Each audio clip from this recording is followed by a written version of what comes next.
मेरे प्रिय मित्रों, आइए स्वाध्याय के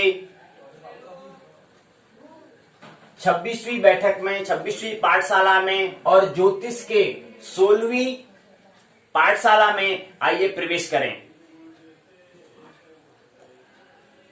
पिछले 2 दिन से हम कल और आज, कल की और आज की हम बात कर रहे हैं। कल और आज जो है प्रश्नोत्तर चर्चा है। आपको ज्ञात है उत्तराखंड मुक्त विश्वविद्यालय, उत्तराखंड में एक मुक्त विश्वविद्यालय है। उत्तराखंड प्रदेश में एकमात्र विश्वविद्यालय है जिसके पाठ्यक्रम के तहत हम यहाँ पर पाठशालाएं कर रहे हैं। उस पर उनका जो पाठ्यक्रम है, जो सिलेबस है, उन पाठों पर हम क्या कर रहे हैं, उनके बनाया हुआ जो पाठ्यक्रम है उस पर हम क्या कर रहे हैं, चर्चा कर रहे हैं। तो आज 8 अक्टूबर 2020 डेट 26 जेवाई ज्योतिष का 16वीं बैठक और जेवाई 101 ब्रह्मांड एवं काल को हम समझने का यहाँ पर प्रयास कर रहे हैं। ब्रह्मांड क्या होता है, यूनिवर्स किसे कहते हैं और टाइम किसे कहते हैं, काल किसे कहते हैं, ये हम समझने का प्रयास कर रहे हैं। पिछले 15 दिन हो चुके हैं, 16वां आज है। तो पिछले 15 दिन से और 16वीं बैठक आज है, 16वीं पाठशाला आज है। तो ब्रह्मांड एवं काल की आज जो उसका जो पहला प्रश्न पत्र है 101 की आज अंतिम बैठक होगी और उसमें भी हम ब्रह्मांड एवं काल के भाग 2 प्रश्नोत्तर पाठशाला जो है, प्रश्नोत्तर पाठशाला के आज भाग 2 में आइए प्रवेश करें। तो भाग 2 प्रश्नोत्तर पाठशाला, हमने इससे पहले पाठ्यक्रम को, उसके बाद हमने पाठों पर संक्षिप्त चर्चा की थी। उसके बाद हम इनके 2 भाग, हम भाग 1 भाग 2 उनसे संबंधित कुछ प्रश्न या उससे हटके, जरूरी नहीं है कि उसी विषय पर ही प्रश्न हो, जो उससे संबंधित या उससे कोई मन में प्रश्न आ रहे हैं उससे संबंधित उस प्रश्न की यहाँ पर हम चर्चा करेंगे। तो पिछले कल हमने एक प्रश्न लिया था, समय किसे कहते हैं, टाइम किसे कहते हैं, उसके संकेत से आप क्या समझते हैं, उसके बारे में थोड़ा हमने समझने का प्रयास किया था। थोड़ा बहुत हल्का संकेत उससे एक जुड़ा हुआ प्रश्न और है और उसके साथ फिर हमारा पहला प्रश्न, उसके साथ हम यहाँ पर क्या करेंगे, आज की प्रश्नोत्तर चर्चा में प्रश्न 1, प्रश्न 2, प्रश्न 3, प्रश्न 4 और प्रश्न 4 हैं। उससे संबंधित कुछ मिलाकर हम 5वां प्रश्न हो सकते हैं, लेकिन 4 प्रश्न तो हैं और एक से संबंधित कुछ विषय है, उस पर हम थोड़ा बात करेंगे। तो कुल में आगे 4-5-6 बिंदु पर हम क्या करेंगे, आज की बैठक में हम चर्चा करेंगे। तो आइए बिना उस विलंब के प्रवेश करें आज की पाठशाला में। सबसे पहले कल हमने टाइम की बात की थी, तो उसको समझने के लिए हमने एक प्रश्न मन में आ रहा था, प्रश्न पूछा गया था विद्यार्थियों ने। तो प्रश्न पूछा है कि अशोक की लाट से आप क्या समझते हैं, और यहां पर हमने एक प्रतीक यहां पर दिखाया है, इससे आप क्या समझते हैं, यहां पर दिखाया है अशोक की लाट। क्या है अशोक की लाट? अशोक ने जो एक प्रतीक चिन्ह बनाया है, तो अशोक ने क्या चीज को देखते हुए इस प्रतीक चिन्ह को उन्होंने बनाया, उनकी क्या सोच थी, उनका क्या चिंतन, क्या उसके अंदर वैज्ञानिकता थी, उसको आप क्या समझते हैं, क्या जानते हैं? अशोक की लाट से क्या समझते हैं आप? भारत का जो प्रतीक है उससे आप क्या समझते हैं? क्या प्रतीक, क्या वो दर्शाता है? महत्वपूर्ण है चिंतन, महत्वपूर्ण है प्रश्न। इसलिए पाठों के उपरांत पहले पाठ्यक्रम पर, उसके बाद पाठ पर अध्ययन, उसके बाद प्रश्नोत्तर चर्चा। महत्वपूर्ण है प्रश्नोत्तर चर्चा करना, महत्वपूर्ण है कि पहला एक पाठ पूरा करें, उसके बाद जो उसमें इसके संबंधी उसमें प्रश्न दिए हैं वो, और उसके साथ साथ हमारे प्रश्न जो मन में उठ रहे हैं उससे प्रश्न होने चाहिए कुछ, नहीं तो हो रहा खाली एक कान से सुनने एक कान से छिलाने वाला काम होगा। केवल जो पाठशालाएं होंगी वो खाली फिजूल की होंगी, ऐसा न हो, इसलिए प्रश्नोत्तर चर्चा होना बहुत महत्वपूर्ण है। और जहां पर प्रश्नोत्तर चर्चा नहीं होती है तो वहां पर समझो कि वहां पर उतना सृजन का आविष्कार की हम आशा नहीं कर सकते हैं। आशा तभी हो सकती है, अर्थात श्रोता और वक्ता को, जो कोई वक्ता है उसके लिए एक श्रोता, और श्रोता के अंदर क्या होना चाहिए, प्रश्न होनी चाहिए।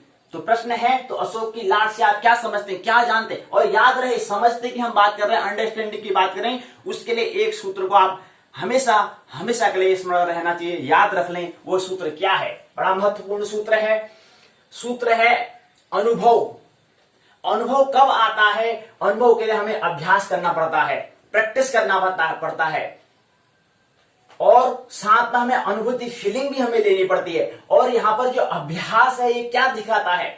अभ्यास हमें दिखाता है कि हमें क्या करना है, कर्म करना है। और कर्म करते करते क्या होगा, कर्म करेंगे उसमें हमें गलती भी होंगी, फिर हमें कर्म करना है। तो अभ्यास का मतलब ही होता है कि बार बार कर्म करना, और साथ ही साथ जब कर्म करेंगे, कर्म करने के साथ में अनुभूति करना आता है। उसका काम केवल मस्तिष्क से ही नहीं विचार करना है, मस्तिष्क से ही चिंतन नहीं करना है, उसको थोड़ा हमें हृदय तक ले जाना है, अनुभूति भी, फीलिंग भी हमें कुछ लानी है। तो प्रैक्टिस प्लस फीलिंग हमें करना है, उन दोनों के योग से बन जाता है अनुभव। लेकिन ख्याल रहे केवल अनुभव ही बनता है, अभी समझ अभी पैदा नहीं हुई है। समझ के लिए हमें क्या करना पड़ता है? हमने पिछली चर्चाओं में बात की है, हम किस पर चर्चा कर रहे हैं? ब्रह्मांड के बारे में बात कर रहे हैं। ब्रह्मांड और साथ में काल को हम समझ रहे हैं। ज्योतिष का प्रथम वर्ष का स्नातक प्रथम वर्ष का प्रथम प्रश्न पत्र है ब्रह्मांड एवं काल, और ब्रह्मांड के बारे में आप समझ चुके हैं। ब्रह्मांड के तोड़कर उसे करें तो ब्रह्म प्लस अंड होता है। हालांकि तोड़ना तो नहीं चाहिए, लेकिन फिर भी समझने के लिए हम इसको तोड़ रहे हैं। तो ब्रह्मांड, क्योंकि यहाँ पर तोड़ना नासमझी होता है, तोड़ना मतलब बुद्धि का एक प्रतीक है। बुद्धि कहती है तोड़ो, हृदय नहीं कहता है, लेकिन फिर भी समझना थोड़ा प्राथमिक बुद्धि है, तो इसलिए प्रश्न करना, इसलिए तोड़ना अनिवार्य है। तो ब्रह्मांड कहता है ब्रह्म प्लस अंड होता है। तो हमने यहाँ पर जो अंड अर्थात मुंह, प्रकृति के हम जो बात कर रहे हैं, प्रकृति के अंदर आता है अभ्यास प्लस अनुभूति आता है, अर्थात अनुभव की हम बात करते हैं। लेकिन अभी क्या हुआ, अभ्यास और अनुभूति आया, समझ की तो बात हमने की नहीं। तो समझ कहां से आती है? समझ आती है ब्रह्म से। समझ आती है, जो हम बात अंडरस्टैंडिंग कहां से आएगी, समझ हमें कहां से आएगी? जब हम क्या करेंगे, ध्यानस्थ होंगे, जब हम क्या होंगे, ब्रह्म में स्थित होंगे, जब हम ध्यान करेंगे, साधना करेंगे इत्यादि जो अंतस यात्रा हम जब करेंगे, तब हमें समझ आती है। तो अनुभव हो सकता है, लेकिन अनुभव में अगर समझ नहीं जुड़ा है तो वह व्यक्तित्व, जो किसी का भी जो व्यक्तित्व होगा, उस व्यक्तित्व में कोई रस नहीं होगा। रस लाने के लिए समझ और अभ्यास प्लस अनुभूति प्लस समझ बाकी का योग से बनता है। अभ्यास प्लस अनुभूति के योग से अनुभव बनता है, और अनुभव प्लस समझ के योग से बन जाता है व्यक्तित्व बन जाता है। और हमने कहा था कि व्यक्तित्व मीन्स पर्सनैलिटी मीन्स होता है ब्रह्मांड, यूनिवर्स का हमने प्रतीक बनाया है, क्योंकि हम बात क्या है, किस पर कर रहे हैं? ब्रह्मांड एवं काल पर कर रहे हैं। तो हमने क्या करते हैं कि जो व्यक्तित्व है वो किसको दर्शा रहा है? ब्रह्मांड को दर्शा रहा है। जो समझ, जो अंडरस्टैंडिंग जो है वो किसको दिखा रहा है? ब्रह्म को दिखा रहा है। और जो अनुभूति है वो किसको दिखा रहा है? प्रकृति के गुण को दिखा रहा है, रज गुण को दिखा रहा है। और प्रकृति के अभ्यास जो है वो तम गुण को दिखा रहा है, और अनुभव जो है प्रकृति के क्या है? सत्व गुण को दिखा रहा है। तो सत्व रज तम इन तीनों को योग से अनुभव बनता है। कहते हैं कि बड़ा अनुभवी व्यक्ति है, कहते हैं। अब उस अनुभवी व्यक्ति हो सकता है, अनुभव किसका भी हो सकता है, अनुभव उसकी जानकारी का भी उसको अनुभव हो सकता है, बहुत सारी इंफॉर्मेशन होंगी, जानकारी होंगी, सूचनाएं होंगी, उससे भी अनुभव आता है। लेकिन समझ कहां से आती है? जानकारी से, ज्ञान से समझ नहीं आता है, वहां तो आता है कूदने से, ध्यान में उतरने से समझ आता है। इसलिए जोर ज्यादा जानकारियों पर, स्मृति को भरने से हमारा जोर ज्यादा नहीं है, हमें केवल समझ पैदा आ जाए। और समझ का मतलब होता है स्मरण, ख्याल में हमें केवल बातें लानी है।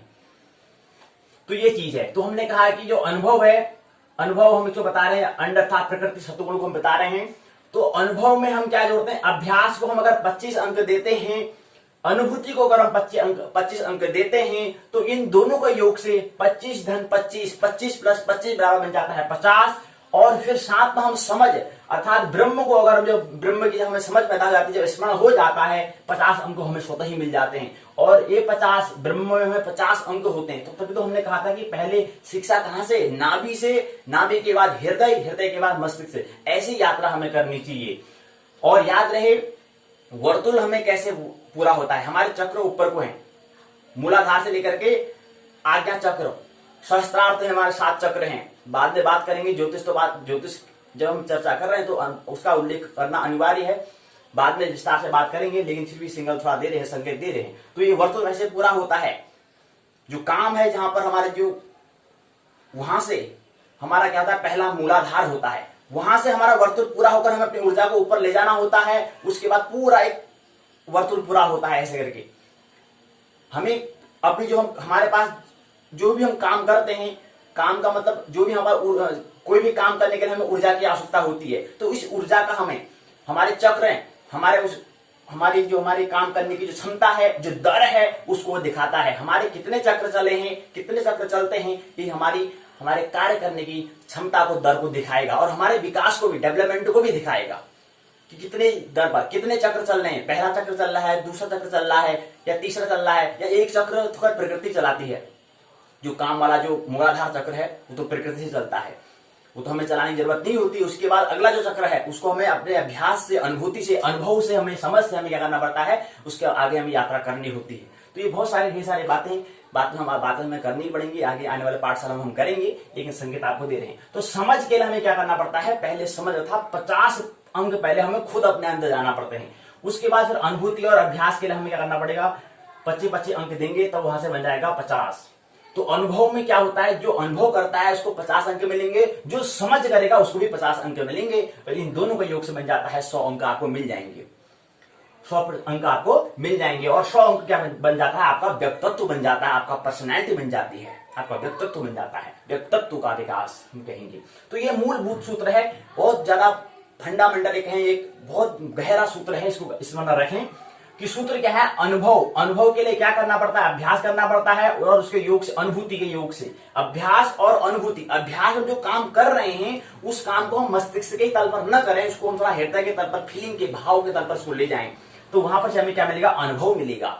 और फिर हमें समझ ही करनी है, फिर हमें मौन भी बैठना है, हमको दर्शक अर्थात साक्षी भी हमें होना है, गवाह भी हमें होना है, अर्थात जो मूल है, जो ब्रह्म है, उसकी भी हमें क्या करनी है, समझ पैदा हमें करनी है। तो इन दोनों के योग से क्या बन जाएगा, फिर व्यक्तित्व हमारा बन जाता है। ब्रह्मांड हमने इसको प्रतीक दिया था, समझ हमने ब्रह्म का प्रतीक दिया था, और अनुभव हमने क्या कहा था, अंड अर्थात प्रकृति का हमने प्रतीक दिया था। प्रकृति को, अनुभव जो है प्रकृति को दर्शाता है, अनुभव मतलब अभ्यास में अनुभूति।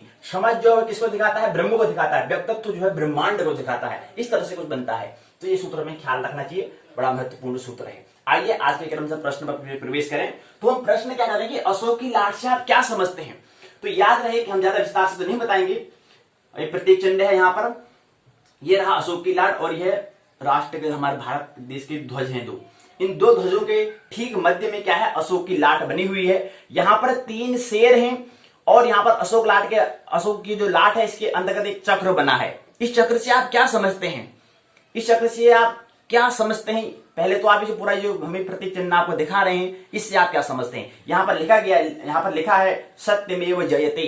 क्या मतलब होता है इसका, सत्यमेव, जो सत्य की हमेशा विजय होती है, सत्यमेव जयते, तो ये चीज है। तो यहाँ पर जो अशोक की लाट है, हम तो अशोक की लाट की भी हम बात कर रहे हैं, तो ये हमें प्रतीक चिन्ह मिला था, तो इसके अंदर हमें 2 ध्वज भी मिल रहे हैं, भारत का प्रतीक जो ध्वज है, इस पर हमें बात नहीं करनी है, हमें तो अशोक की लाट से बात करनी है। तो यहाँ पर जो 3 जो शेर यहाँ पर दिखाई दे रहे हैं, ये प्रतीक है प्रकृति के 3 गुण, सत्व, रज और तम के प्रतीक हैं। और उसके बाद जो अशोक की लाट के यहाँ पर चक्र बना हुआ है, ये चक्र क्या दिखाता है, ये चक्र को समझने के लिए हमने कल काल के टाइम के बारे में बात की थी। और ये अशोक चक्र जो है, इसमें कितनी तिल्लियां होती हैं, कभी विचार किया, कभी चिंतन किया। ये 24, इसमें कितनी तिल्लियां होती हैं, तो कितनी होती हैं, 24 तिल्लियां होती हैं। आपको मालूम होगा, जानकारी तो आपको हो जाती है। तो आपकी कितनी है, 24 तिल्लियां हैं। वो 24 तिल्लियां किसकी प्रतीक हैं, 24 घंटे के प्रतीक हैं। तो ये चीज यहां पर समझे। तो यहां पर प्रकृति के 3 गुणों के, और यहां पर क्या है, 24 तिल्लियों के बारे में। और ये चक्र जो बना है किसका प्रतीक है, वर्तुल, अर्थात जीवन चक्र। जीवन का जो पथ होता है वो कैसे चलता है, वर्तुल चलता है। कोई भी पिंड जो है कैसी गति कर रहा है, वर्तुल अर्थात एक चक्र में, एक वर्तुल में परिक्रमा अर्थात एक वृत्त में क्या कर रहा है, सर्कल में क्या कर रहा है, गति कर रहा है। और हम मंदिर में दक्षिणा जो प्रदक्षिणा जो करते हैं, जो हम घूमते हैं, वो भी क्या करते हैं, वो वर्तुल में ही करते हैं। क्या प्रतीक है वो, उसको समझे, चिंतन करें, पूछें प्रश्न आपसे। तो प्रश्नोत्तर इसलिए रहता है कि प्रश्न पूछें। तो ये हमने यहाँ पर एक प्रतीक चिन्ह दिखाया था, सब कुछ संकेत यहाँ पर मिले, यहाँ से कुछ संकेत मिले, कुछ चिंतन मिले, कुछ यहाँ से सोचने के लिए, चिंतन करने के लिए कुछ यहाँ से संकेत मिले, इसलिए हमने इसका उल्लेख किया। इसलिए इसको हमने पाठशाला में, आज की प्रश्नोत्तर पाठशाला में इसको हमने ऐड किया, जोड़ा।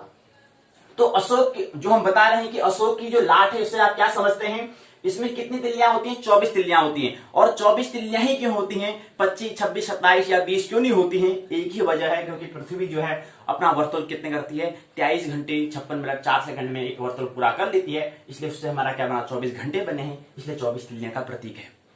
और साथ ही साथ अब ये बात हमने अशोक की लाट की हमने बात कर ली, चक्र वर्तुल हमने बात कर लिया है। जीवन जो चक्र है, जो वर्तुल है, क्या है, जीवन पथ का प्रतीक है। अब यहाँ पर आता है कि जो हम घड़ी की हम बात कर रहे थे, कल समय की हम बात कर रहे थे, तो उस घड़ी यहाँ पर दो तरह से हो सकती है। एक तो हम 12 घंटे की घड़ी लेते हैं, एक हम 24 घंटे की घड़ी लेते हैं। 12 घंटे की जो घड़ी होती है, आमतौर पर अधिक से अधिक हम 12 घंटे की घड़ी ही देखते हैं। 24 घंटे की घड़ी बहुत कम मुश्किल से होती है, लेकिन होना चाहिए। मानसिक तो तब भी होना चाहिए, वैसे अगर नहीं है लेकिन मानसिक तब भी होना चाहिए। तो घड़ी दो प्रकार से 24 घंटे की और 12 घंटे की हो सकती है। तो 12 घंटे की हम क्या करेंगे, वही रिपीट हम उसको कर लेंगे। एक को एम बोल देंगे, एक को पीएम बोल देंगे, एक को पूर्वाह्न बोल देंगे, एक को अपराह्न बोल देंगे। पूर्वाह्न माने पहले, अपराह्न माने बाद। इस तरह से कुछ बातें होती हैं, या हम कहेंगे एम पीएम उसको बोल लेंगे। मतलब वही 12 घंटा जो रिपीट हो रहा है ना, क्योंकि यहाँ पर तो 12 अंक है। और दिन रात कितना होता है, एक राशि का बनता है, एक वार बनता है, एक अहोरात्र बनता है। तो ये चीज है। लेकिन यहां पर मैं थोड़ा 12 घंटे की जो हम बता रहे हैं इसमें, और 24 घंटे में, अर्थात जो 12 घंटे है और 24 घंटे की घड़ी जो है, इसमें आप टाइम, समय किस हिसाब से, समय भी दो तरह से हम इसको रख सकते हैं। कल हमने बात की थी स्टैंडर्ड टाइम और लोकल टाइम की मैंने बात की थी। तो ये जो 12 घंटे की जो घड़ी है और 24 घंटे की जो घड़ी है, इन दोनों घड़ी में हम दो तरह से हम समय को क्या करते हैं, फिट कर सकते हैं, उसमें हम रख सकते हैं। एक को मानक समय, एक को स्थानीय समय। तो मानक समय के हिसाब से दो घड़ी हो सकती है, 12 घंटे और 24 घंटे।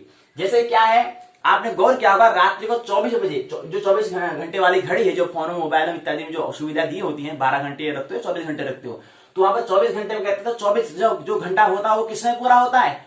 जैसे यहाँ पर 12, यहाँ जो 12 घंटे में 12 घंटे की जो घड़ी है उसमें 12 बज जाएंगे, तो वहां पर जैसे एक बजने वाला शुरू हो जाएगा, तो ऐसे यहाँ पर 24 पूरा हो जाएगा, वहां पर एक शुरू हो जाएगा। मतलब दोनों में एक शुरू एक साथ होता है। ये क्या है, मानक समय, ये स्टैंडर्ड टाइम है। इसकी तो ज्यादा हमें बात नहीं करनी है, लेकिन उल्लेख करना अनिवार्य, इसका अनिवार्य हो जाता है, क्योंकि दो भाग हैं, टाइम दो होते हैं, इसलिए आप ये तो है। लेकिन दूसरी है स्थानीय समय। स्थानीय समय का एक जो शुरू होगा वो सुबह के 6 बजे सूर्योदय हो रहा होगा, तो यहां से प्रारंभ होगा। अब हर स्थान में अलग अलग हिसाब से होगा वो, तो एक घड़ी कहां से मिल जाएगी, 12 बजे, 12 जो हम 24 हम रात को एक कह रहे हैं, वो एक वहां से नहीं, जब सूर्योदय होगा, जैसे आजकल 6:22 में 6:21 में सूर्योदय हो रहा है मानक समय के हिसाब से, याद रहे मानक समय के हिसाब से। तो इस हिसाब से यहां से क्या करेंगे, फिर यहां से घड़ी का स्टार्टअप करेंगे। तो ऐसे करके 24 घंटे की घड़ी ये बन सकती है और एक 12 घंटे की घड़ी बन सकती है। दो प्रकार से हो सकती है, एक मानक समय और एक स्थानीय समय। तो लोकल टाइम और स्टैंडर्ड टाइम दो इस तरह से क्या है, दो घड़ी हो सकती है। तो ख्याल रहे इस तरह से होता है। तो यहाँ पर हम घड़ी दो हम रख सकते हैं। 12 घंटे वाली घड़ी है तो उसकी भी हम दो तरह से रखते हैं, एक में स्थानीय समय दिखाए, एक में मानक समय दिखाए, एक में लोकल टाइम दिखाए, एक में स्टैंडर्ड टाइम दिखाए। और 24 वाली है तो 24 वाली भी दो से रख सकते हैं, एक में क्या दिखाए, मानक समय को दिखाएगा, एक में स्थानीय समय को दिखाएगा। अब जिसको गहरा से, जिसको सत्य को समझना है, जिसको ये क्या है अस्तित्व में, सत्य क्या है, जिसको समझना है, उसके लिए तो ठीक है। बाकी और मिले फ्यूल व्यर्थ की बातें हो जाएंगी, व्यर्थ का झंझट देने वाला हो जाएगा। लेकिन जिसको शोध करना है, जिसको आगे विकास कुछ जानना है, उसके लिए उपयोग हो सकता है। ना कुछ करना क्या है, नाटक ही तो करना है, यही सही, कुछ भी मिल जाए, तो ये चीज है। तो ऐसा हम बता रहे कि स्थानीय समय के आधार पर हम, स्थानीय समय कहां पर हमें आवश्यकता होती है, लोकल टाइम की आवश्यकता हमें ज्योतिष में होती है। ज्योतिष क्या है, ज्योतिष क्या है, सूक्ष्म घटना है, सूक्ष्म अध्ययन है, सूक्ष्म से सूक्ष्म अध्ययन है ज्योतिष का अध्ययन। एस्ट्रोलॉजी का जो अध्ययन हम करते हैं वो सूक्ष्म बारीकी से बारीक अध्ययन है, काफी बारीकी, काफी समझ के हिसाब से। समझ जब तक नहीं आएगा आगे बढ़ नहीं सकते हो, तो इसलिए बहुत बारीकी बात है। तो वहां पर हमें स्थानीय समय की आवश्यकता होती है, तो इसलिए उल्लेख हमने जिक्र किया। मानक समय की हमें आम लोगों की बात होती है, जो आम लोग अपना काम धाम कर रहे हैं, दैनिक क्रिया जो करनी है, उसके लिए आम घड़ी की आवश्यकता होती है। लेकिन ज्योतिष में की क्या होती है, धूप घड़ी की आवश्यकता होती है, अर्थात स्थानीय समय के जो स्थानीय समय दिखाएगा, अर्थात धूप घड़ी इसको हम कहेंगे। तो धूप घड़ी की आवश्यकता होती है। और यहाँ पर आम घड़ी तक दीवार घड़ी हम कह सकते हैं, या यांत्रिक घड़ी उसको हम कह सकते हैं, उसकी हमें आवश्यकता होती है। तो ये हमने बता दिया, यहाँ पर हमने बात कर ली है। अब आता है प्रश्न दूसरा, प्रकृति के 3 गुणों से आप क्या समझते हैं। प्रकृति के 3 गुणों से आप क्या समझते हैं। आपने नाम सुना होगा, एक गुण होता है महामारी, चल रहा है, कोरोना चल रहा है, ये कौन सा गुण है, ये प्रकृति का तमो गुण है, इसको हम तमो धर्म कह सकते हैं। कोरोना चल रहा है, आदमी बड़ा यार कोरोना चल रहा है, बड़ा अजीब हो रहा है, नहीं, क्या है वो, प्रकृति गुण के अंदर ही तो है, तो इसलिए इसको हम तमो धर्म हम कह सकते हैं। दूसरा होता है महावारी, ये क्या होता है, ये होता है रज, अर्थात प्रकृति का दूसरा गुण जो रज है उसका, अर्थात इसको रजो धर्म भी हम कह सकते हैं, स्त्रियों में जो होता है। और ये कोरोना जो आजकल चल रहा है, जो डाइजेस्टिव बीमारियां जो होती हैं, वो तमो गुण के, तमो धर्म के आधार पर, और ये रजो धर्म के आधार पर। तीसरा होता है महातारी, ये होता है सत्व गुण। तो तम रज और सत्व, सत्व को महातारी, तारी मतलब होता है तारा, आपने नाम सुना होगा तारा, अर्थात स्टार जिसे हम कहते हैं। सूर्य एक तारा है, आपने सुना होगा। इसका तारा का मतलब क्या होता है? तारा का मतलब होता है तारण करने वाला, तारने वाला, यानी कि मोक्ष को, निर्वाण को जो प्रदान करता है, ऐसा जो क्या प्राप्त हो चुका है। सूर्य क्या है? सूर्य क्या प्रतीक होता है? सूर्य के अंदर खुद अपना क्या है? प्रकाश है, और पूरे जगत को, पूरे वसुधा को क्या कर रहा है? प्रकाशमान कर रहा है, प्रकाशित कर रहा है, इसलिए वो तारा है, अर्थात तारण करने वाला है। ऐसे ही तारा अर्थात महातारी मतलब होता है सत्व, अर्थात जो सतो धर्म जिसे हम कह सकते हैं, जो मुक्ति, जो निर्वाण, जो हमें मोक्ष प्राप्त करे, इसलिए इसको हमने महातारी कहा है। तो प्रकृति के 3 गुण होते हैं, ये आपको भी ख्याल है, आपको भी स्मरण है। तारण, मुक्ति, मोक्ष, निर्वाण इसको हम कह सकते हैं। तो क्या है प्रकृति के 3 गुणों से आप क्या समझते हैं? ये दूसरा प्रश्न। तीसरा प्रश्न आता है व्यवसाय से आप क्या समझते हैं? क्या है व्यवसाय? क्या है जॉब? क्या है बिजनेस? व्यवसाय से आप क्या समझते हैं? तो व्यवसाय के लिए हमें, अर्थात व्यवसाय प्रतीक है कर्म का। हम कर्म से अकर्मण्य नहीं हो सकते हैं, हमें कुछ न कुछ कर्म तो करना होता है, और फिर नहीं करेंगे तो भूख तो तब भी लग जाएगी, तो इसलिए हमें कुछ न कुछ काम तो करना है। व्यवसाय मतलब आजीविका, रोजी रोटी हम जिसको कह सकते हैं। तो उसको हम व्यवसाय का यहाँ पर प्रतीक हम कर्म से कर रहे हैं, कर्मा से इसको यहाँ पर दिखा रहे हैं।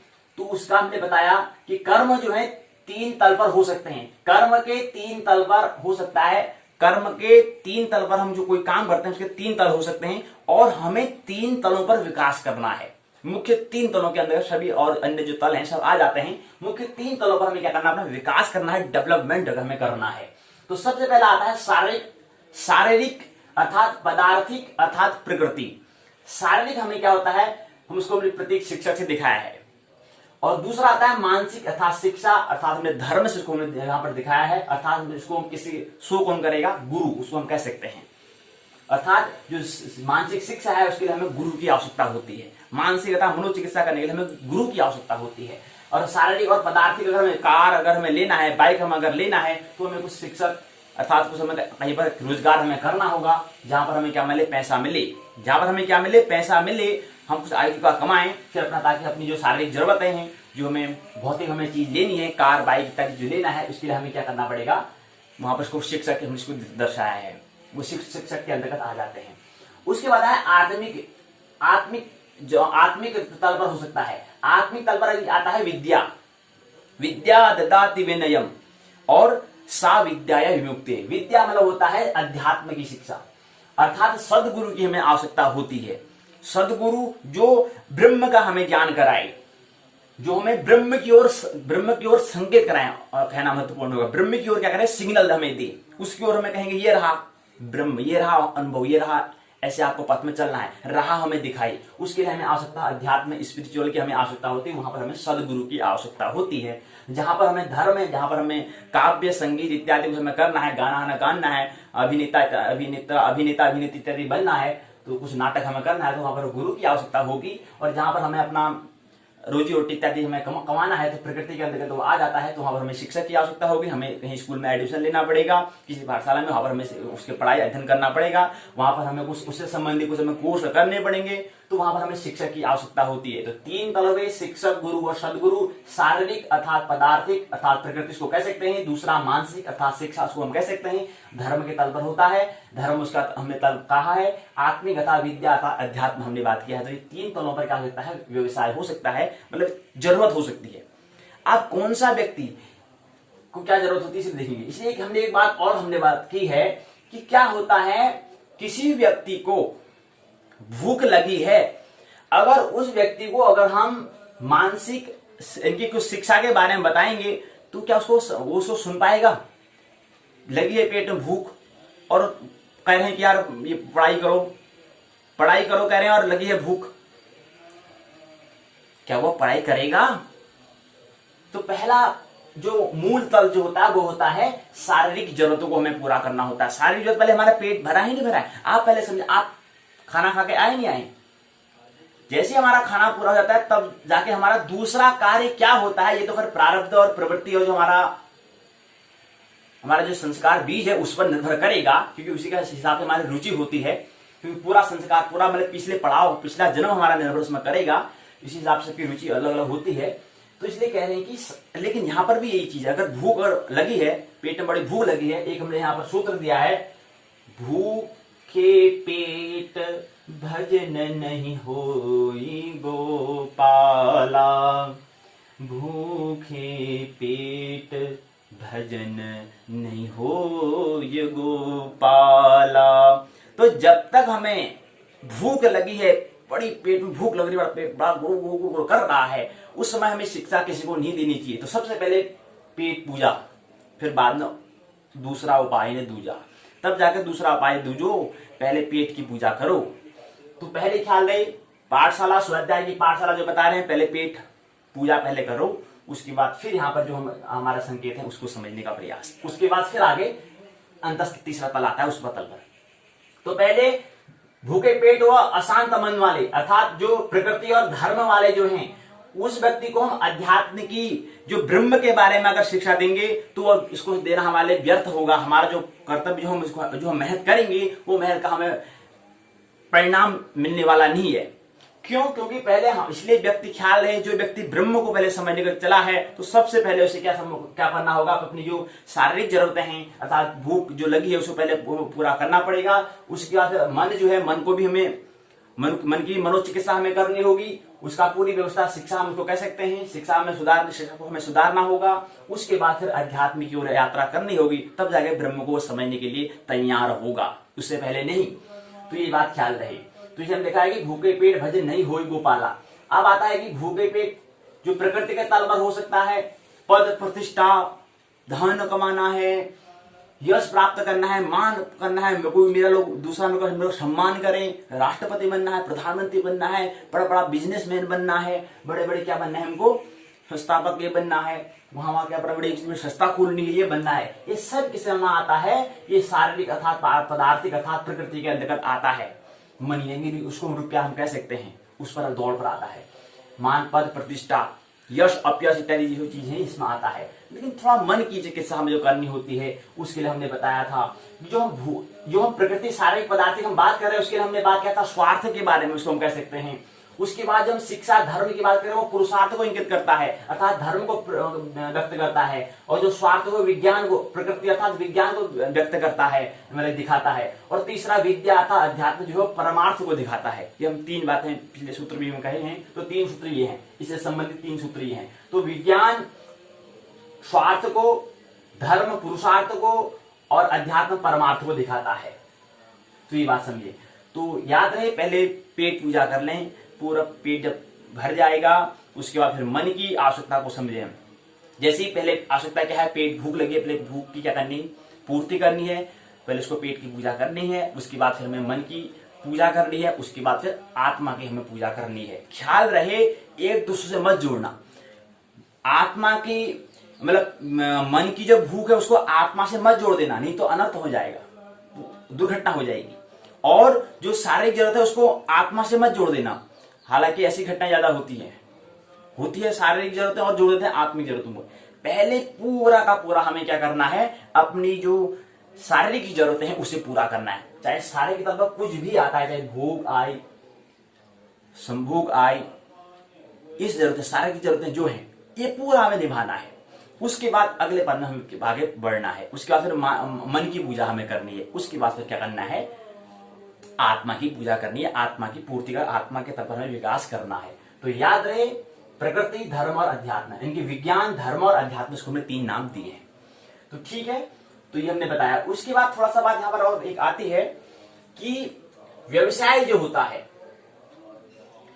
और हमने यहां बताया कि मन ब्रह्म प्लस अंड और बराबर हमने ब्रह्मांड कहा था। तो ब्रह्म जो मूल होता है, अंड मतलब प्रकृति होता है, बन जाता है ब्रह्मांड। लेकिन इसके बीच में जो मन है, मन क्या है, मन दोनों के बीच का क्या है, संबंध, रिलेशनशिप है। अर्थात ब्रह्म और अंड का जो बीच का जो संबंध है, जो जोड़ता है, उस जोड़ का नाम क्या है, मन है। उस जोड़ का, उस सेतु का, उस ब्रिज का नाम क्या कहते हैं, मन कहते हैं। तो मन ब्रह्म और अंड के बीच का जो सेतु है, जो ब्रिज है, जो पुल है, उसको हम मन कहते हैं। यह स्मरण रखना चाहिए कि बीच का संबंध अर्थात को धर्म या मन उसको हम कह सकते हैं। तो व्यवसाय जो होता है, व्यापार प्लस व्यापारी प्लस नौकरी, हम इसको कह सकते हैं। व्यापार अर्थात नौकर हम इसको कह सकते हैं।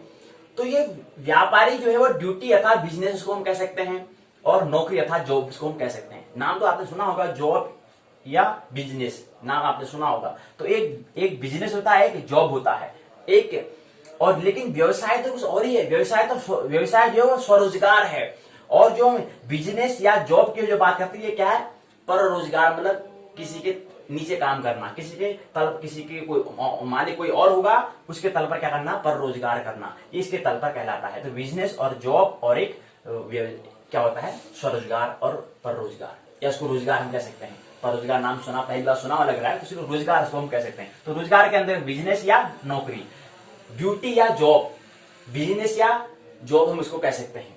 और तीसरा जो है वो व्यवसाय है।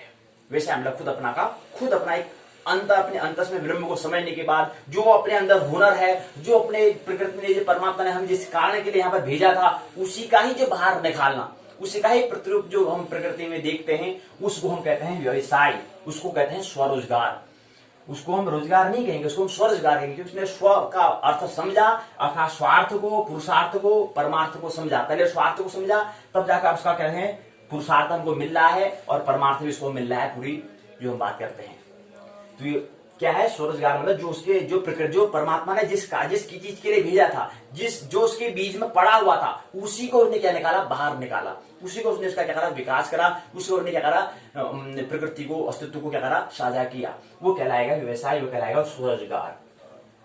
एक तन होता है, धन होता है। तन धन जो है स्पेस तथा साइंस को दिखाता है। मन जो होता है वो टाइम को दिखाता है। जीवन जो है लाइफ हम इसको कहते हैं। जीवन में से लाइफ होता है, मन में से होता है टाइम। मन जो है प्रतीक किसका है, टाइम का प्रतीक है। तन मन जो है साइंस अर्थात स्पेस हम इसको कह सकते हैं। ये हमने दिखाने का प्रयास किया है, कुछ सूत्र नहीं, केवल समझना है।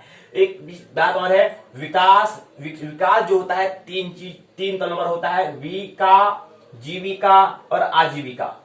विका, जीविका और आजीविका। जीविका और आजीविका जो है, अर्थात विकास मतलब होता है रूपांतरण करना, अपने आप को परिवर्तन करना। प्रतिक्षण क्या है, परिवर्तन करना। विका जो है वो विज्ञान का सृजन की हम बात करते हैं। जीविका जो है धर्म का सृजन की हम बात करते हैं। आजीविका जो है अध्यात्म के सृजन की हम बात करते हैं। तो तब जाके क्या होता है, व्यक्तित्व बनता है, पर्सनैलिटी बनती है, उससे पहले नहीं बनती है। तो ये बात हमने यहाँ पर समझ ली है, तो कुछ संकेत हमें समझने हैं।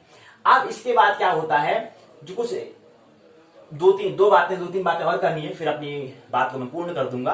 तो पहली बात है कि ब्रह्मचर्या अर्थात समय सारणी अर्थात दैनिक कार्यक्रम, दिनचर्या अर्थात डेली रूटीन के बारे में थोड़ा बात हम कर लेते हैं। 7 सूत्रों में, 7 चरणों में अपनी दैनिक क्रिया केवल 7 चरणों में केवल हमारी दैनिक क्रिया पूर्ण हो जाती है।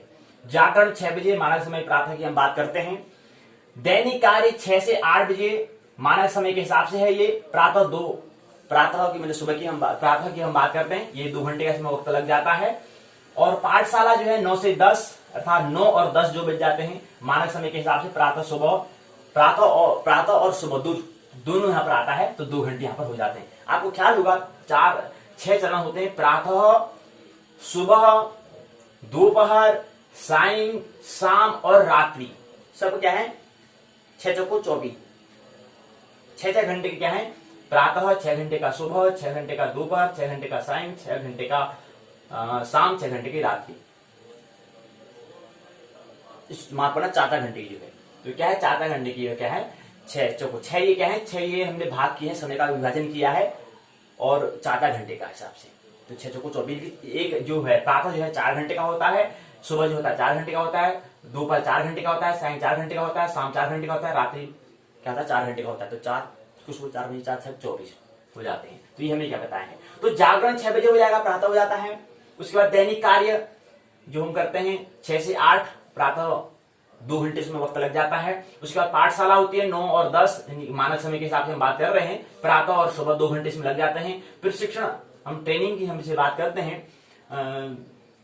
ट्रेनिंग जो है वो 11 से 9 हो जाते हैं, 11 से 9 बज जाते हैं मानक समय के हिसाब से है। सुबह, दोपहर, सायं और शाम अर्थात 11 घंटे का वक्त उसमें लग जाता है। उसके बाद है दैनिक कार्य 9 से 9:30 बजे मानक समय के हिसाब से। शाम की बात है, आधे घंटे इसमें लग जाता है।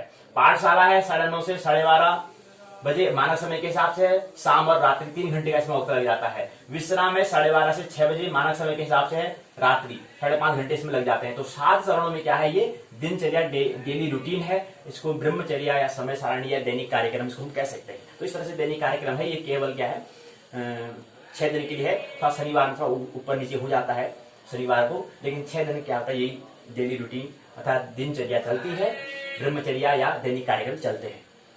तो ये ख्याल रहे। 7 चरण क्या है, पहला जागरण, दूसरा दैनिक कार्य, तीसरी पाठशाला, चौथा प्रशिक्षण। पहला जागरण, दूसरा दैनिक क्रिया, तीसरी पाठशाला, चौथा प्रशिक्षण, पांचवा दैनिक कार्य, छठा पाठशाला, सातवां विश्राम। ये 7 सूत्र है, 7 चरण हमने इसे बताए हुए। 7 चरणों में क्या होता है, हमारा डेली रूटीन होता है। तो 6 बजे, 6 से 8 बजे, 9 से 10 बजे, 11 से 9 बजे, 9 से 9:30 बजे, 9:30 से 12:30 बजे, 12:30 से 6 बजे। ये है मानक समय के हिसाब से हम बात कर रहे हैं। तो इसलिए हम यहाँ पर बताते हैं कितने घंटे लगता है। पहले का हमें 2 घंटे का वक्त लगता है, फिर 2 घंटे का, फिर 11 घंटे का, फिर आधे घंटे का, फिर 3 घंटे का, फिर 5.5 घंटे का, योग हो जाता है 24 घंटे का। अर्थात जो पृथ्वी अपने वर्तुल पूरा कर लेती है तो उस दिन क्या होता है, एक वार पूरा हो जाता है, एक दिवस पूरा हो जाता है। तो प्रस्तुत करता है ज्योतिर्मय हेमचंद्र बेलवाल। प्रस्तुति जो माध्यम है वो यूट्यूब द्वारा बीजेपी स्वाध्याय। प्रस्तुति का वजह क्या है, विकास अर्थात डेवलपमेंट को हमें प्राप्त करना है, व्यक्तित्व का हमें निर्माण करना है। व्यक्तित्व का निर्माण, व्यक्तित्व का निर्माण, व्यक्तित्व का निर्माण। पर्सनालिटी कैसे बनेगी हमने समझाया। अनुभव अर्थात अभ्यास अनुभूति के योग से हमें अनुभव मिलेगा, उसका हमें समझ प्राप्त होगी, उसका हमारा व्यक्तित्व बनता है, निर्माण बनता है।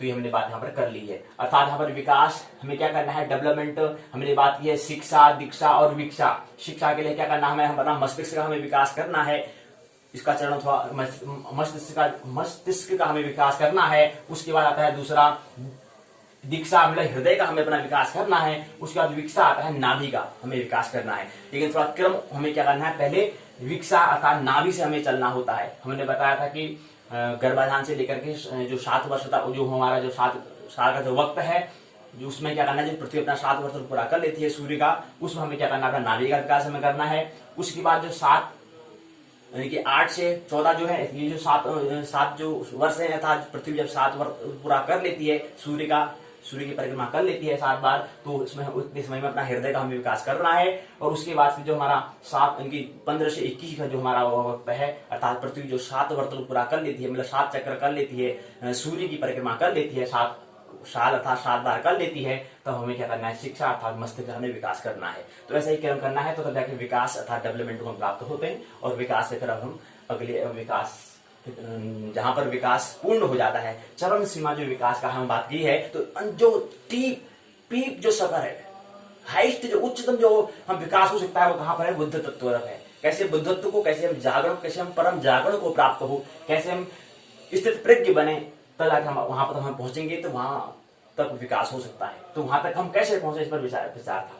व्यवसाय, धंधा, कर्तव्य, करियर, जॉब, ड्यूटी हम इसको कह सकते हैं। एक उद्देश्य आनंद महोत्सव, कैसे हम जीवन में रस लाएं, कैसे एक महोत्सव उत्सव पूर्वक अपना जीवन जिए, यही उद्देश्य होता है। लेकिन थोड़ा साथ में प्रयास भी है कि ज्योतिर्मय बीजेपी संस्थापक थोड़ा भी जो स्थापना है उसकी संस्थापना भी थोड़ा करनी है। तो व्यवसाय धंधा ये थोड़ा जो अपना कर्तव्य धंधा जो है, वो धंधा क्या है, बीजेपी संस्थापक, बीजेपी की स्थापना, उसकी संस्थापना, फिर जाके संस्थापक ज्योतिर्मय बनेगा। ये थोड़ा हमारा क्या है, व्यवसाय का प्रतीक है। मुक्ति, मोक्ष, स्वतंत्रता मतलब क्या होता है, किसी के ऊपर राज हमें नहीं करना है। किसी के ऊपर राज मतलब समझो कि यार कोई व्यक्ति कहता है कि यार इसको थोड़ा समझे, मुक्ति और मोक्ष और स्वतंत्रता मतलब क्या होता है कि हम आनंद महोत्सव पूर्व हमें जीवन जीना है। वहां पर किसी के विचार हमें हमारे आनंद महोत्सव जो है, उत्सव जो है, उस पर व्यवधान न करें, उत्पन्न करें। इसलिए उनके विचार को हमें क्या करना है, उसको हमें इससे क्या करना है, अपने आप को रोकना है। इसलिए हमें क्या करना है, किसी के ऊपर राज नहीं करना है। याद रहे, किसी के ऊपर राज मतलब जो मैं कहूं दूसरा मेरा, जो मैं कहूं दूसरा ऐसा करे, ऐसा नहीं करना है, क्योंकि वो स्वतंत्र है। याद रहे, 2 सूत्र में कहा था, विद्या ददाति विनयम सा विद्याया विमुक्ति है। ये 2 सूत्र का भी हमेशा स्मरण रखना। तो इसलिए किसी के ऊपर हमें राज नहीं करना है, क्योंकि उसके अंदर भी आत्मा है, वो भी उसका भी अपना क्या है, खुद एक क्या है, पूरा व्यक्तित्व है। तो किसी के दूसरे व्यक्तित्व पर हम उसको हमारे चरणों की दासी ऐसा बने, ऐसा नहीं होना चाहिए। लेकिन उनके जो विचार हैं, जो मेरे आनंद और महोत्सव को जो मैं जीवन जी रहा हूं उस पर व्यवधान उत्पन्न करते हैं, इसलिए उससे बचाने के लिए क्या करना है, हमें स्वतंत्र होना है। इसलिए हमें क्या करना है, उसको हमें स्वावलंबी हमें बनना होता है। हमें स्व पर अपना क्या होता है, हमें खड़ा होना होता है, ताकि उसको हमारा आनंद महोत्सव को क्या करें, चूर चूर चकनाचूर न करे। इसलिए हमें क्या करना है, किसी के ऊपर राज नहीं करना है। लेकिन किसी के विचार जो मेरे आनंद और महोत्सव को खत्म करते हैं, उसमें व्यवधान उत्पन्न करते हैं, उसके लिए हमें क्या करना है, उसके लिए हमें क्या करना है, उससे बचाव करना है। तो इसलिए ख्याल है। लेकिन यहाँ पर आप बहुत लोग भूल करते हैं, क्या करते हैं, किसी के ऊपर, यानी कि जो मैं कहूँ, बाप सोचते हैं कि यार बेटा ऐसा कहूँ, शिक्षक सोचते हैं कि स्टूडेंट क्या है, जब मैं क्लास के अंदर प्रवेश करूं खड़े उठकर मुझे प्रणाम करें। ऐसा नहीं होना चाहिए। ये थोड़ा समझे, ये थोड़ा नासमझी का प्रतीक होता है, अर्थात ब्रह्म का, अभी ब्रह्म को जो नहीं समझा है इसलिए नासमझी ये कर रहा है। क्योंकि उसके अंदर भी आत्मा, उसकी इच्छा, अगर उठे ना उठे, वह सम्मान करे ना करे, उसको प्रणाम करे ना करे, उसके ऊपर बात है, वो स्वतंत्र है। लेकिन आप सोचते हो कि मैं जो कहूँ वही काम करें, तो इसलिए यहाँ पर ऐसा नहीं है। मुक्ति और मोक्ष और स्वतंत्र को समझे, स्वतंत्रता को समझे, सभी लोग स्वतंत्र हैं, क्योंकि उस बात को समझे। तो किसी के ऊपर राज नहीं करना है, चाहे पिता हो, चाहे माता हो, कोई भी, किसी भी, या शिक्षक हो कि विद्यार्थी मैं ऐसा करता हूं तो उसको ये करना है, ऐसा नहीं करना चाहिए। तो ये बात समझे, संकेत समझ जाए कि क्या हम कहना चाहते हैं। तो किसी के ऊपर राज हमें नहीं करना है, किसी को अपने ऊपर राज से जो उनकी बातें हैं वो हमारे ऊपर राज न कर दे। इसलिए हमें क्या करना है, हमें कुछ तैयारी करनी होती है, हमें स्वावलंबी होना पड़ता है। इसलिए हमें स्वार्थ का पहले चरण में हमने रखा है। ये लिखा है, स्व का अर्थ समझो। तो मालिक आप हैं, तंत्र राज भी आपका अपने पर होना चाहिए। मालिक आप हैं तो आपका ऊपर आपका ही हक होना चाहिए, दूसरे का हक नहीं होना चाहिए। दूसरा आपको किडनैप नहीं करना चाहिए। आपने उसने आपको, उसके अंदर आपने वो आपको नौकर की तरह नहीं करना चाहिए। आप अपने क्या खुद के मालिक हैं, तो नौकर भी अगर आप बनना चाहते तो खुद बने अपने हिसाब से, उसके हिसाब से नहीं। तो ये चीज बात यहाँ पर बात समझे। तो मालिक आप हैं, तंत्र राज भी आपका अपने पर होना चाहिए, दूसरों पर नहीं। दूसरों पर करोगे तो नासमझी हो जाएगी। आपने ऐसा कहा तो दूसरा भी हो जाएगी, मैं भी उसके ऊपर राज करूं तो बड़ी नासमझी हो जाएगी। इसलिए नासमझी से बाहर निकले समय रहते हुए। फिर हमने बताया जीवन सूत्र यहां पर दिया है 7, अर्थात 7 मतलब क्या है, विवाह से पहले व्यक्ति को 7 साल पहले ही तैयारी कर देनी चाहिए। उसके बाद फिर विवाह होता है, उसके बाद 3 वर्ष का वक्त होता है, फिर नई पीढ़ी आती है, 3 साल का वक्त लग जाता है। उसके बाद 5 + 3, 5 धन 3 धन 3 धन 4, अर्थात 15 साल का वक्त होता है। उसको शिक्षा जो व्यवस्था यहाँ पर होती है, संसार में जो शिक्षा जो होती है उसको पूर्ण करना होता है। उसके बाद 7 साल फिर कुछ अपना करियर को एडजस्ट करने में, व्यवस्थित करने में टाइम लग जाता है। उसके बाद करीब 25-30 साल में, 25 और 30 के करीब में उसको विवाह करना होता है, विवाह करना होता है। उसके बाद फिर कुछ विवाह इत्यादि काम हमने 5 साल में अपने आप को एडजस्ट कर लिया है। उसके बाद फिर 21 साल तक हमें क्या करना है, कुछ हमें ये जो है इस श्रेणी क्या कहलाएगी, स्वार्थ श्रेणी कहलाएगी। यहाँ पर जो हम 21 साल कह रहे हैं ये पुरुषार्थ हमें करना है। और फिर कुछ वक्त जो बच जाता 21 साल का जो वक्त है उसमें क्या करना है, परमार्थ हमें करना है। जो कुछ समय से शेष जो बच जाते हैं, 3-5 साल का जो वक्त बच जाता है, उसमें पुनः फिर अपने आप में स्थित हो जाना है, अपने आप आत्मरमण हमें करना है। ये कुछ सूत्र ऐसे समझे। तो उम्र 75-77, औसत आयु कितनी हो सकती है, 70-75 हम उसको मान के चल रहे हैं, 75-77 औसत उम्र हम यहाँ पर लेके चल रहे हैं। तो यहाँ पर हमने अभी जो वर्तमान चल रहा है 20 + 1 हो गया है, 2 साल का वक्त अभी और है, फिर 1 साल का, फिर 1 साल का, फिर 1 साल का, फिर 4 साल का, फिर 7 या 21, वो चरण के हिसाब से होगा। तो 7 या 21 साल का यानी कि फ्री वक्त है, फिर 21 साल का वक्त है, फिर 3 और 5 में क्या करना है, आत्मरमण करना है, अपने अंदर स्थित जाना है। तो यहाँ पर क्या है, पहले स्वार्थ, फिर 21 साल का क्या है पुरुषार्थ करना है, फिर 21 साल का परमार्थ करना है, फिर 2-3 साल का जो वक्त बनता है तो अपने आप को अपने आप में स्थित हो जाना है। अब यहाँ से क्या करनी है, हमें प्रभु का स्मरण करना है, अब पधारना है, अब उसमें हमें मिल जाना है। अब महानिर्माण हमें करना है। अब निर्माण तो पहले हो गया, निर्माण की ऐसी व्यवस्था करेंगे तो हमें निर्माण तो मिल जाएगा, हम स्वतंत्र मुक्ति मोक्ष तो हम प्राप्त कर लेंगे। लेकिन अब शरीर छूटने वाला, प्रकृति और ब्रह्म अलग होने वाले हैं, तो इसलिए हमें पहले तैयारी करें, 2-3 साल क्या करें, तैयारी करें। उसके बाद हम क्या करें, फिर यहाँ से विदा लें। और फिर जो परमात्मा है, जो आत्मा का जो अंश है वो परमात्मा में जो हम कहते हैं, उसकी हम यहाँ पर जिक्र कर रहे हैं। तो कैसे हम उसमें आत्मा जो है परमात्मा मिल जाती है, वो यहाँ पर सूत्र यहाँ पर दिया हुआ है। तो यूट्यूब द्वार है बीजेपी ज्योतिर्मय एक, यहाँ पर हम यूट्यूब जो हमारा द्वार है, यानी कि यूट्यूब जो चैनल है, उस चैनल का नाम है बीजेपी स्वाध्याय, हमने नाम दिया है। तो बीजेपी स्वाध्याय ऑनर अर्थात ज्योतिर्मय, ये हमने बात की है।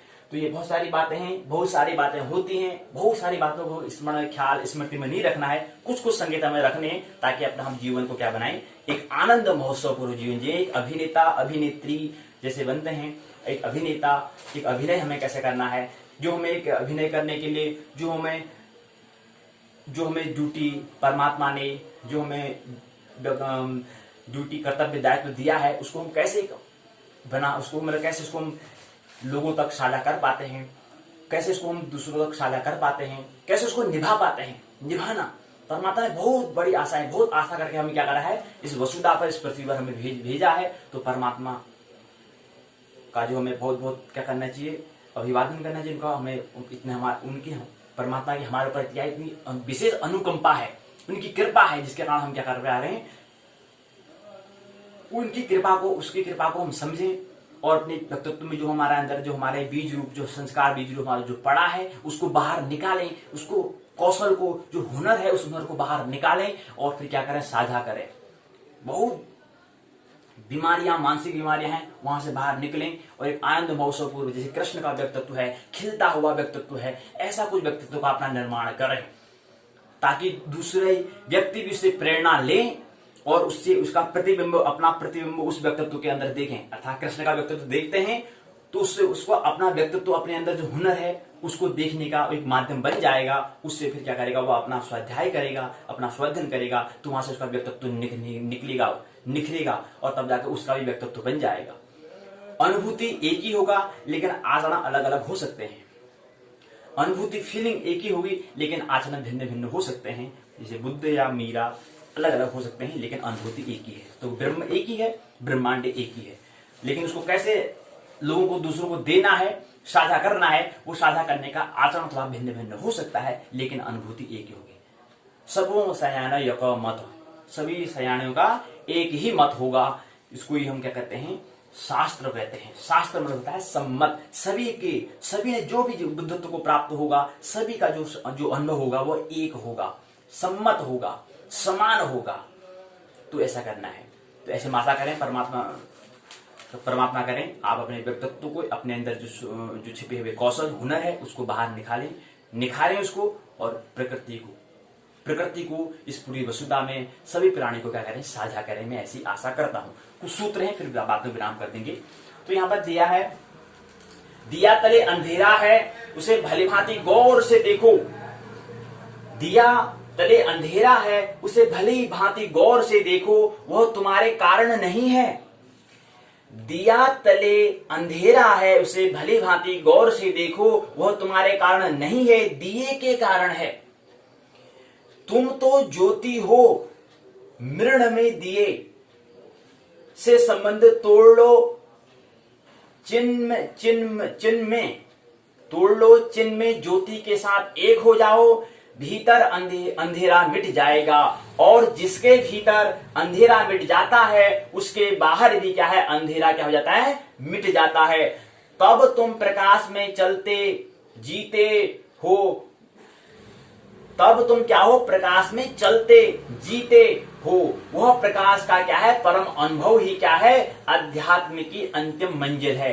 अध्यात्म की अंतिम मंजिल अर्थात ब्रह्म की अंतिम मंजिल है। दी हाइस्ट ऑफ द पीक, उच्चतम शिखर जो है वो कौन सा है, अंतिम मंजिल जो है, एक ही अंतिम मंजिल कौन सी है, वह अध्यात्म की अंतिम मंजिल क्या है। इस सूत्र को और समझे, दिया गौर करें, विज्ञान तल पर देखें, कह रहे हैं तो दिया तो हम ध्यान देते हैं, दिवाली आने वाली है तो वहां पर दिया करें, तो उसका प्रयोगशाला करें, ख्याल रहे। हमने पिछले कल परसों की बैठक में कहा था कि अल्बर्ट आइंस्टाइन क्या कहते थे कि हमें प्रश्नों के लिए क्या चाहिए, हमें संभावनाओं की आवश्यकता होनी चाहिए, प्रश्न होने चाहिए। इसलिए तो हमने यहाँ पर प्रश्न उत्तर चर्चा पाठशाला का आयोजन किया है कि प्रश्न हमारे होने चाहिए। तो प्रश्न के लिए क्या होना चाहिए, संभावना की आवश्यकता होनी चाहिए। और विज्ञान जो है संभावनाओं की क्या है, प्रयोगशाला है। ऐसे महान वैज्ञानिक, आधुनिक जो हमारे महान वैज्ञानिक हैं, अल्बर्ट आइंस्टाइन ऐसा कहते हैं, क्या कहते हैं कि प्रश्नों के लिए संभावनाओं की आवश्यकता है। तो प्रश्न तो करो और संभावना तो बनाओ, प्रश्न करो, संभावना हो उसके लिए होगी, फिर उसके लिए विज्ञान तो पूरा धरा का धरा ही है, पूरी प्रयोगशाला रखी है, संभावना की प्रयोगशाला है विज्ञान। तो ये कह रहे हैं। तो अब दिया है, दिया को दिवाली आएंगी, दीपावली आएंगी तो वहां पर उसका महोत्सव पूरा बनाया हुआ। दिया क्या प्रतीक है, ज्योतिर्मय को हमें प्राप्त करना है। तमसो मां ज्योतिर्गमय, तमस से हमें, अंधकार से हमें ज्योतिर्मय की हमें क्या करनी, यात्रा करनी है।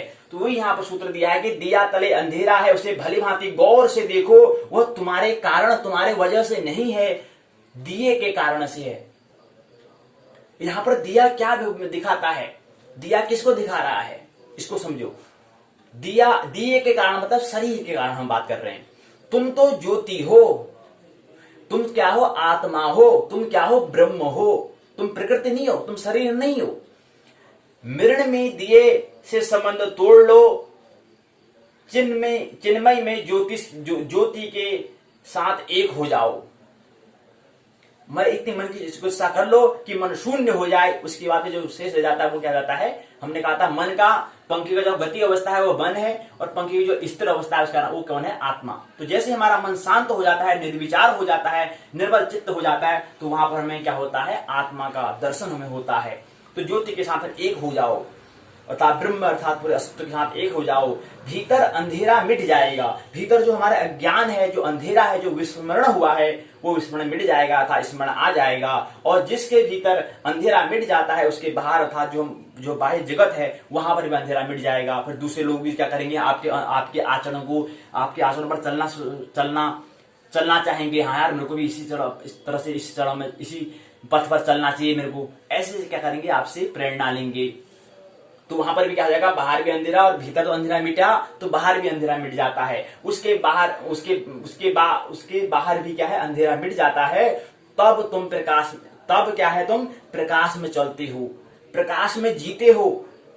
वह प्रकाश का जो परम अनुभव है, जो लाइट मीन्स जो हम कहते हैं, वो जो परम जागरण, जो बुद्धत्व हम जो बात करते हैं, तब तुम प्रकाश का परम अनुभव में, वह प्रकाश का जो परम अनुभव हम जो कह रहे हैं, उस प्रकाश का जो परम अनुभव है, उस प्रकाश का जो परम अनुभव को हम क्या कहते हैं, अध्यात्म की अंतिम मंजिल कहते हैं, स्पिरिचुअल। अर्थात जो हम बात कर रहे थे कि जो ब्रह्म है, जो उसको हमने 50 अंक यहाँ पर दिए थे, और यहाँ पर अभ्यास को 25 अंक दिए थे, अनुभूति को 25 अंक दिए थे, दोनों का योग से हमें 50 अंक था। प्रकृति को, सत्व को हमने सत्व रजतम जो था, इनको मिलाकर हमने 50 अंक दिए थे। वही ब्रह्म की यहाँ पर बात कर रहे हैं, स्मरण की बात कर रहे हैं, इसको हमने 50 अंक दिए थे। दोनों के योग से 100 अंक बनता है, ब्रह्मांड बनता है, व्यक्तित्व बनता है। तो ये यहाँ पर बताना चाहते हैं क्या होता है कि तब जाके तुम अध्यात्म की अंतिम मंजिल यही है। ब्रह्म मतलब अध्यात्म का जो संकेत हमें करे, जो ब्रह्म में के लिए हमें जो संकेत करे वो अध्यात्म है। तो ये बात हमारे बताई है। रोजगार की तलाश के बारे में यहाँ पर बता रहे थे कि क्या है, समय मन जिसके दोनों ही हैं, क्षेत्र शरीर शांत हो गए वहां कहां, हर जगह समय जो है, मन, समय हमने कहा था समय किसका प्रतीक है, मन का प्रतीक है। मन जिसके दोनों ही क्या हो गए, शांत हो गए हैं, क्षेत्र शरीर शांत हो गए हैं, वो कहां होगा, जिसका मन और शरीर मतलब धर्म और जो हम इसको बात कर रहे हैं, और शरीर मतलब जो विज्ञान की हम जो बात कर रहे हैं, वो दोनों जब अगर उसके क्या हो गए, शांत हो गए, मौन हो गए, तो फिर वो कहां है, फिर वो कहां पर स्थित है, शाश्वत में स्थित है, सनातन में स्थित है। तो ये बातें हैं। रोजगार की तलाश, देश में बेरोजगारी सबसे ज्वलंत समस्या बनी हुई है। देश में करीब 12 करोड़ बेरोजगार युवा विभिन्न कार्यालयों के चक्कर लगा कर परेशान हैं। सबसे बड़ी चिंता की बात तो यह है कि इसमें पढ़े लिखे युवाओं की तादाद सबसे ज्यादा है। बेरोजगारों में 25% मतलब फीसदी जो है 20 से 24 आयु वर्ग के हैं, जबकि 25 से 29 वर्ष की उम्र वाले युवकों की तादाद 70% है। 20 साल से ज्यादा उम्र के 14.30 करोड़ युवाओं को नौकरी की तलाश है। लगातार बढ़ती बेरोजगारी का यह आंकड़ा सरकार के लिए गहरी चिंता का विषय है। केंद्र और राज्य सरकारें बेरोजगार और पढ़ी लिखी देश की युवा पीढ़ी के लिए स्पष्ट नीति बनाएं और देश के विकास में उन्हें भागीदार बनाएं, तभी मजबूती से भारत का निर्माण हो सकता है। अब तक का अनुभव तो यही बताता है कि हमारी सरकारों और नेताओं ने युवाओं को केवल वोट चयन करने के लिए वोट बैंक ही समझा है और उनका इस्तेमाल किया है, अर्थात क्या करा है, शोषण किया है। इससे युवाओं में हताशा, हमने बात की है, शोषण की हमने यहाँ पर बात की है, वही हम यहाँ पर बात कर रहे हैं कि किसी के ऊपर राज हमें नहीं करना है, किसी को अपने ऊपर राज हावी नहीं होने देना है। अगर उसका जो विचार है वो अगर हावी हो जाएगा तो फिर मैं आनंद महोत्सव को जीवन नहीं जी सकता हूं, फिर मेरा जो प्रयास है जो मैं करूंगा वो उलझ जाएगा।